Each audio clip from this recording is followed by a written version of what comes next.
ప్రస్తుతం మనతో పాటు చికోటి ప్రవీణ్ ఉన్నారు, ఆయనతో మాట్లాడడం. సార్, అలయ్ బలయ్ ఈసారి 20 సంవత్సరాలు పూర్తి చేసుకుంది. అందరూ ఒక వేదిక మీద ఉన్నారు. ఎలా ఉంది సార్ ఫీలింగ్? అద్భుతంగా ఉంది. పార్టీల పరంగా ఏదైతే వైరం నడుస్తుందో ఇయర్ మొత్తము ఈ అలయ్ బలయ్ కార్యక్రమం ద్వారా వైరాలన్నీ పోతాయి. అందరూ మెలిసి అలయ్ బలయ్గా కలిసిమెలిసి ఉంటారు.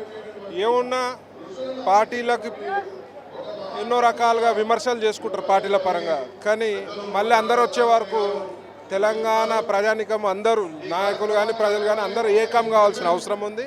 సో అలాంటి కార్యక్రమం దత్తాత్రేయ గారు విజయలక్ష్మి గారు చేస్తారు కాబట్టి ఒక న్యూట్రలైజ్ చేసే కార్యక్రమం ఇది. చాలా సంతోషం. అంటే దసరా అంటేనే అలయ్ బలయ్ అని చెప్పేసి మన తెలంగాణ సంస్కృతి, అది ముఖ్యంగా గోండుల నుంచి వచ్చింది వర్డ్ అది. ఇప్పుడు ఇక్కడ ప్రతి సంవత్సరం ఇలా సెలబ్రేట్ చేస్తూనే ఉంటారు. మీరు మీ పర్సనల్గా ఎలా ఉంటుంది సార్? చాలా మంచిది, ఒక హెల్దీ కార్యక్రమం. పార్టీలకు ఎట్లయితే పార్టీల పరంగా 1 ఇయర్ మొత్తం విమర్శలు ఇస్తారో మరి అందరు అన్ని పార్టీలకు అతీతంగా అందరూ వచ్చే కార్యక్రమం. దత్తన్న అంటే అందరికి ఇష్టం, విజయలక్ష్మి గారు అంటే అందరికి ఇష్టం.